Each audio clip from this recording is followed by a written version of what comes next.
Sir Raghunandan Rao BJP నేత ఎవరైతే ఉన్నారో ఆయన ఒక మాట అన్నారు. ఏంటంటే బ్రాండ్ అంబాసిడర్గా సమంతని ఎందుకు పెట్టారు, అంటే దాని వెనుకున్న ఆంతర్యం ఏమిటి, ఈ ఈ ఎన్ కన్వెన్షన్కి ఈ బ్రాండ్ అంబాసిడర్కి సంబంధం ఏమిటి అన్నట్టుగా మాట్లాడారు. మీరు దీని గురించి ఏమంటారు? అంటే రఘునందన్ రావు గురించి ఈ టాపిక్ మనం కొంచెం పోయిన క్వశ్చన్ అన్కన్వెన్షన్ గురించి అడిగిన దాంట్లో చెప్పాము యాక్చువల్గా.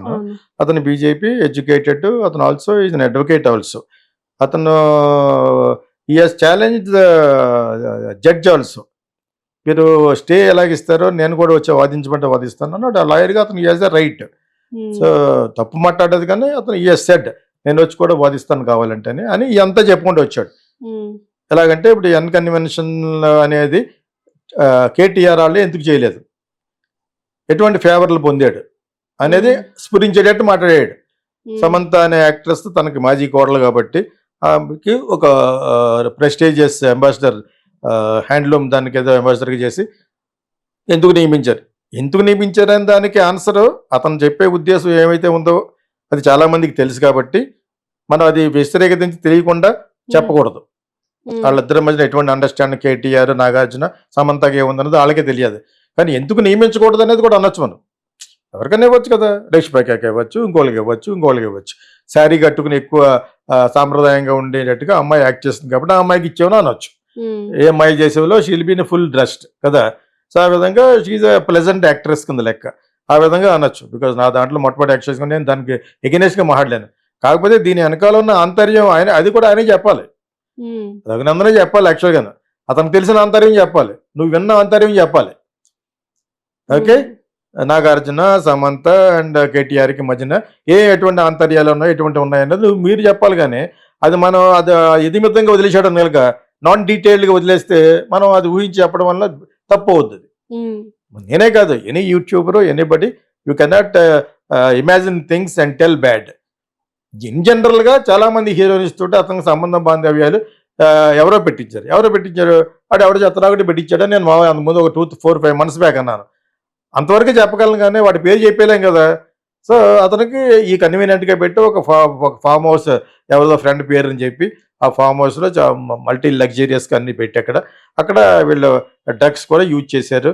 ఇవన్నీ అప్పుడు బయటపడ్డాయి. వీళ్ళు ఎలక్షన్లో ఓడిపోయిన వెంటనే ఇవన్నీ వచ్చినాయి. పోయి ఎలక్షన్లో ఉండగా కూడా ఒక విఠల్ రావు అని చెప్పేసి ఒక జర్నలిస్ట్ మొత్తం చెప్తాడు. అతను నాకంటే విపులంగా చెప్తాడు. అతను వేరే ఇదిలో ఉండుంటాడు, తొలి వెలుగులోనే అందులోనే ఒకసారి వచ్చి చెప్పాడు. తర్వాత సెపరేట్గా పెట్టుకున్నట్టున్నాడు అతను. ఓకే, అతను చాలా అథెంటిక్గా చెప్తాడు, చాలా ఫోర్స్గా చెప్తాడు. కానీ అప్పుడప్పుడు అతను తరబడిగా అయిపోతాడు, ఎందుకో మరి తెలియదు నాకు. But otherwise he will tell everything. ఆ విధంగా నాకు కొన్ని తెలిసినాయి. తెలంగాణలో ఏమేమి జరుగుతుందో లోతుగా చూసి విశ్లేషించి ఎవరెవరు చెప్తారో అలాగే కూడా చూస్తాను కదా నేను, వాట్ ఈజ్ హ్యాపెనింగ్ అని. ఆ ప్రకారంగానే తెలుసు మనకు. దగ్గరుండి నాగార్జున కానీ వీళ్ళిద్దరికి ఏం మధ్యన జరుగుతుందో చెప్పలేం కదా. But they did not do anything bad. Violate చేసిన రూల్స్ దాన్ని ఏం చేయలేదు. That is because KTR is in favour of Nagarjuna. అది అతనే చెప్తున్నాడు. అతను చెప్పిన స్టేట్మెంట్లోనే ఉంది. అది అందరికీ తెలుసు. అక్కడ సామాన్యుని అడిగితే చెప్తాడు అక్కడ ఎందుకు దీన్ని ఇలాగ బీఆర్ఎస్ ఏం చేయలేకపోయింది, అప్పుడు టీఆర్ఎస్ అది, తర్వాత బీఆర్ఎస్ అయింది. ఏం చేయలేకపోయారు అంటే వాళ్ళకి ఎటువంటి ఆంతర్యాలు, ఎటువంటి డీలింగ్స్ ఉన్నాయో మనకేం తెలుసు అంటారా అనరా. So that is what happened. అది మనం బాహాటంగా ఇమాజిన్ చేసుకుని వేరే ఆపాదించకూడదు. That will give bad to many people. It might give bad to Samantha also. అది నేను చేయలేను అలాగా. బట్ సంథింగ్ హ్యాపెండ్ ఏమంటారు కదా, కుచ్చు హోతా హే అని. ఆ టైప్లో అతను చెప్తున్నాడు రఘునందన్. అది కూడా అతను చెప్పాలి యాక్చువల్గా.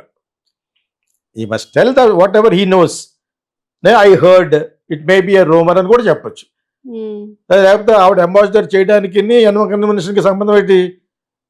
యాజ్ అన్ ఇండివిజువల్గా, యాజ్ అన్ యాక్ట్రెస్కి సంబంధం, is an individual actress, grown up actress, successful actress, successful heroine. ఇక్కడ Telugu, Tamil, even in Hindi also, Hindi web series also. So అంతవరకు తెలుసు మనకి. In what way they are in between N convention, VRS government and Samantha. అది మనకు వదిలేసిన ఊహాజనితంగాను. We cannot tell that. Whatever is happened అనేది, whatever he heard అనేది అతను చెప్పాలి. అతను లాంటి వాళ్ళు ఇంకోళ్ళు చెప్పాలి యాక్చువల్గా. ఈ ఎన్ కన్వెన్షన్ కూల్చడానికి నాగార్జున మాజీ కోడలకి కేటీఆర్ బీఆర్ఎస్ రూల్ చేస్తున్న కేసీఆర్ అండ్ బీఆర్ఎస్కి ఏం సంబంధం ఉన్నది అన్నది only people very close to him తెలియాలి కదా. అది మట్టుకు అంబాసిడర్ చేయడం ఎందుకు చేయకూడదు, చేయొచ్చు. She's a good actress, pleasant actress. నేనైతే అలాగంటాను. ఎవరినైనా చేయొచ్చు కదా. సాంప్రదాయంగా మంచి బట్టలు కట్టుకుని ఉండే 2-3 సినిమాలు చేస్తే అమ్మాయికి సౌందర్యం ఉండేది ఒకప్పుడు.